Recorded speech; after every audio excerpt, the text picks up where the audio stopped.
There's a monster inside you, and ignoring it won't save you. But what if that monster was actually the key to your freedom? Psychologist Jordan Peterson once said, "Slaying dragons is what makes life meaningful." And the famous thinker Carl Jung believed that one does not become enlightened by imagining figures of light, but by making the darkness conscious.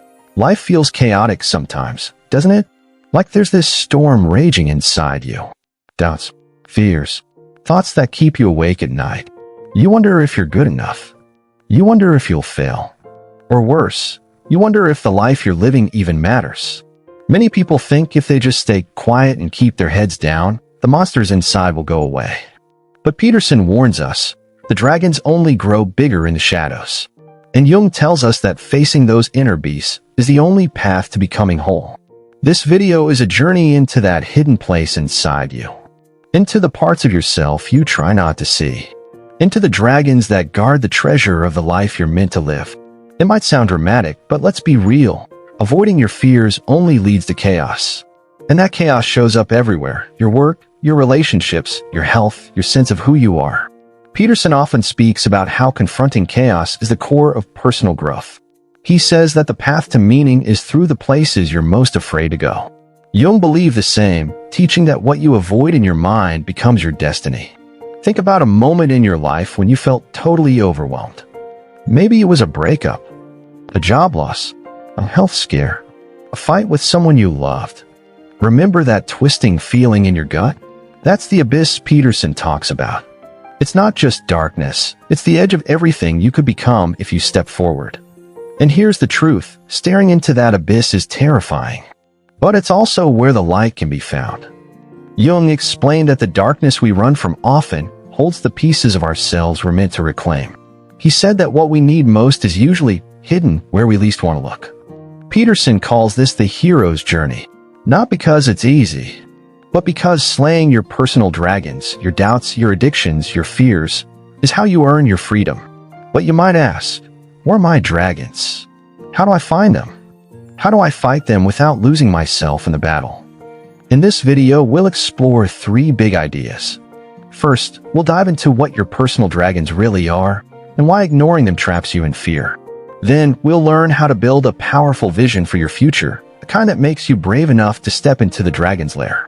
And finally, we'll discover how to walk the hero's path every single day, using virtues and purpose as your weapons to slay the chaos within and help the people around you. Because, as Jung taught, this isn't just about fixing yourself. It's about becoming someone who can carry the weight of the world, not just for yourself, but for your family, your community, and even for strangers who may never know your name. So let me ask you, have you ever felt trapped by your own mind? Have you ever felt there's a better version of you waiting to break free? This journey is for anyone who's tired of hiding from their own dragons. It's for people who sense there's more inside them than the life they're living. It's for those ready to pick up the sword and step into the darkness, knowing that the only way out is through. Because the monster you fear the most might just be the part of you that's meant to save you. Your dragons guard the treasure you seek. Jordan Peterson says this because he knows something deep about life, that everything valuable lies hidden behind what you fear most. And Carl Jung believed it too. He taught that one does not become enlightened by imagining figures of light, but by making the darkness conscious. Let's be honest. We all have dragons inside us. They're the fears that wake us up at 3 a.m. The silent panic that hits when you wonder if your life is slipping away. The fear that time is running out, and maybe you'll never become who you were meant to be. Peterson calls this staring into the abyss. It's that sinking feeling in your chest when you realize that someday, you and everyone you love will die. It's a truth that haunts all of us, even if we try not to think about it. Yet both Peterson and Jung say that facing death is not just about fear. It's about life. Peterson once said, "The only way to combat fear of death is to live fully, to show up every day, to use your talents, to tell the truth, to build something meaningful."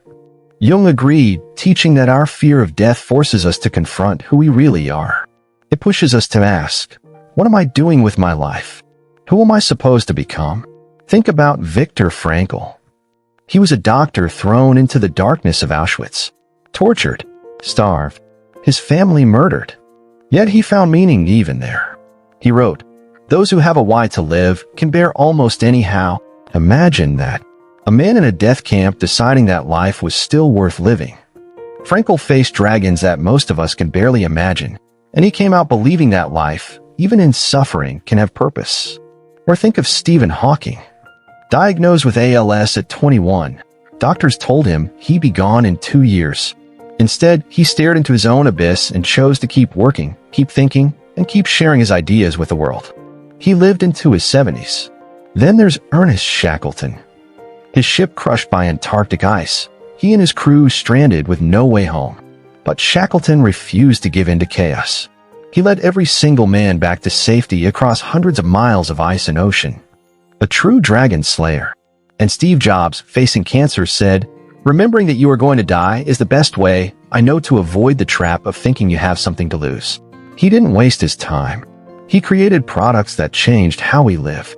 Or Marcus Luttrell, a Navy SEAL ambushed in Afghanistan. The only survivor of his team, badly wounded, hunted through mountains for days. His body broken, but his will unbroken. Another man who faced the abyss and came out stronger. These people show us that even the deepest darkness can hold the seeds of purpose. But it's not just death that scares us. We fear social death too. We fear dropping in the social hierarchy, being seen as worthless, rejected, or ignored. Peterson and Jung explain that humans are wired to watch where we stand in the hierarchy. In ancient tribes, falling out of favor could mean exile, and exile meant death. That fear still lives in us today. We check how many likes we get. We watch who's getting promoted. We feel sick when people talk behind our backs. It's all chaos whispering to us.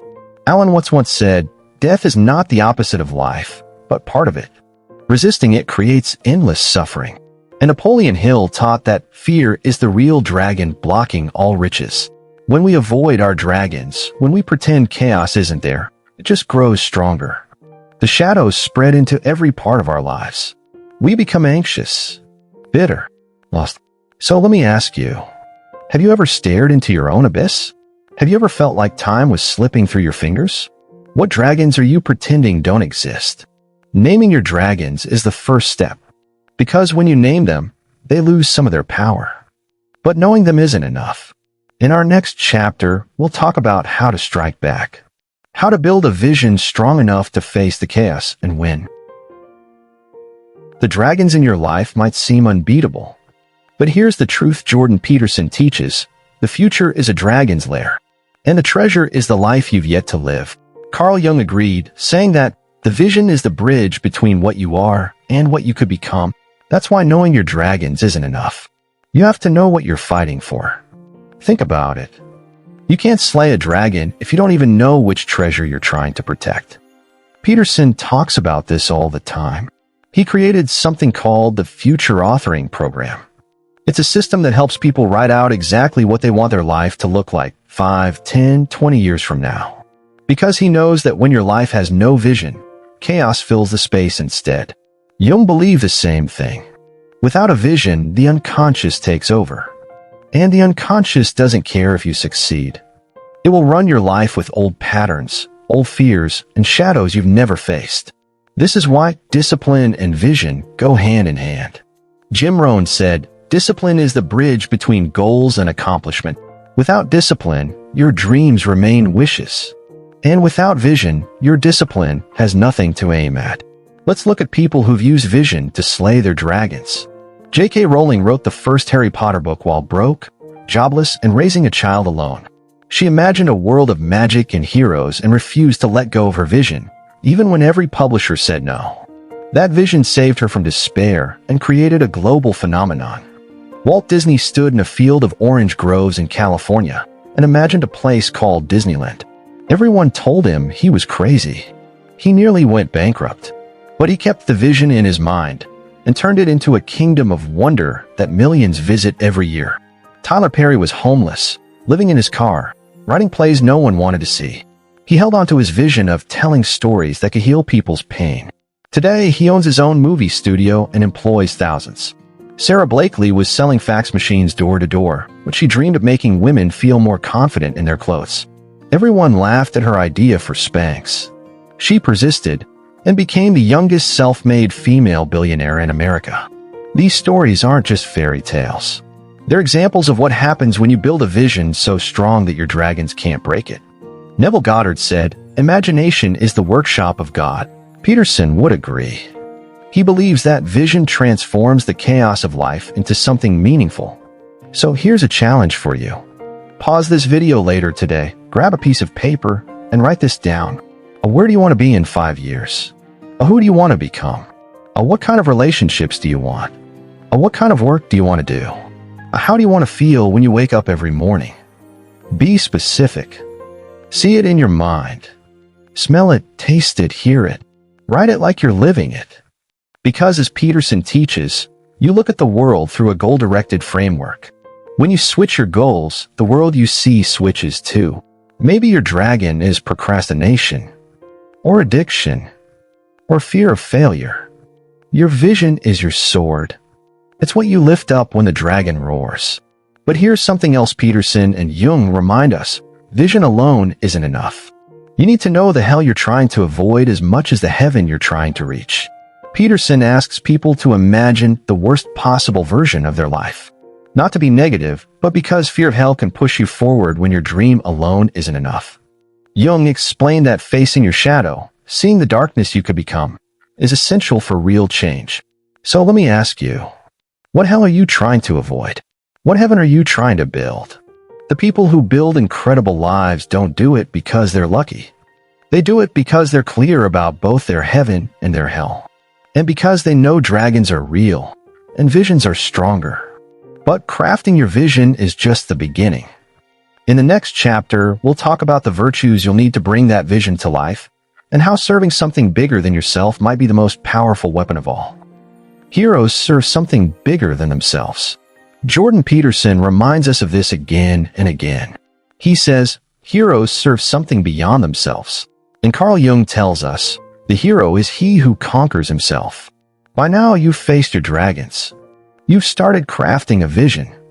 But there's one more piece, becoming the kind of person who can carry that vision through chaos. Because dragons don't fall with one strike. They fight back. Doubt sneaks in. Chaos whispers that you're not enough. And if you don't have virtues anchoring you, even the best vision can crumble. Virtues like courage, discipline, humility, compassion, and the willingness to serve. Peterson talks about this in nearly every lecture. He believes that building character is more important than chasing happiness. He says that the real goal is to become someone who can face suffering and still keep going. Jung would agree. He believed that integrating the shadow makes you strong enough to stand firm when chaos comes. It's how you avoid becoming a tyrant or falling into despair. But this isn't just philosophy. Let's look at real heroes who live these virtues. Malala Yousafzai was just a teenage girl in Pakistan who loved to learn. When extremists said girls shouldn't go to school, she refused to stay silent, even after being shot in the head. Instead of hiding, she used her voice to fight for girls' education worldwide. That's courage. That's service. Martin Luther King Jr. faced prison, threats, and violence for demanding civil rights. He spoke of a dream bigger than himself, a vision of justice and brotherhood. He said, life's most persistent and urgent question is, what are you doing for others? Nelson Mandela spent 27 years in prison, yet emerged without bitterness, ready to forgive those who locked him away. He chose reconciliation over revenge, building a future for all South Africans. John McCain was tortured as a prisoner of war in Vietnam, yet he refused early release because he wouldn't abandon his fellow soldiers. That's honor. That's integrity. These people weren't perfect. None of us are. But they show what happens when you live for something bigger than your own comfort. Ryan Holiday writes, ego is the enemy. Service kills the dragon of ego. Joseph Murphy said, your subconscious accepts what you repeatedly affirm, which means you can train yourself to become virtuous. Bit by bit, choice by choice. But here's something that Peterson and Jung emphasize. Being a hero isn't just about your own life. It's about what you contribute to the world. Peterson calls this carrying your cross. Jung calls it individuation. Both mean this, becoming the person who can hold chaos without letting it destroy you, and using your strength to help others. Think of John Nash, the brilliant mathematician. His game theory showed that the best outcome for any individual happens when everyone looks out for each other. Nash taught us that life isn't just about winning, it's about cooperation. Or Robert Axelrod, who studied why people choose to cooperate instead of betray. He discovered something powerful. Kindness often leads to more kindness. The world works better when we give others a reason to trust us. Your dragons don't just threaten you. They threaten your family, your community, the people you care about. And when you slay your dragons, you don't just save yourself. You become someone others can lean on. Peterson warns that failing to fight your dragons can leave you bitter, resentful, and trapped in your own private hell. But fighting them makes you a force for good. Let me ask you, whose life will be better because you lived? Which dragon will you slay, not just for yourself, but for the people counting on you? Because the hero's path is never easy. It's full of setbacks, pain, and uncertainty. But as Jung taught, the goal you seek is in the place you least want to look. And as Peterson says, the monster you fear the most might just be the part of you that's meant to save you. Remember, the monster you feared at the start of this video? It's not just your enemy, it can become your greatest ally. Dragons are real, but so are heroes. And the world needs yours. Slaying your dragons isn't just about fighting monsters. It's about finding the treasure they guard.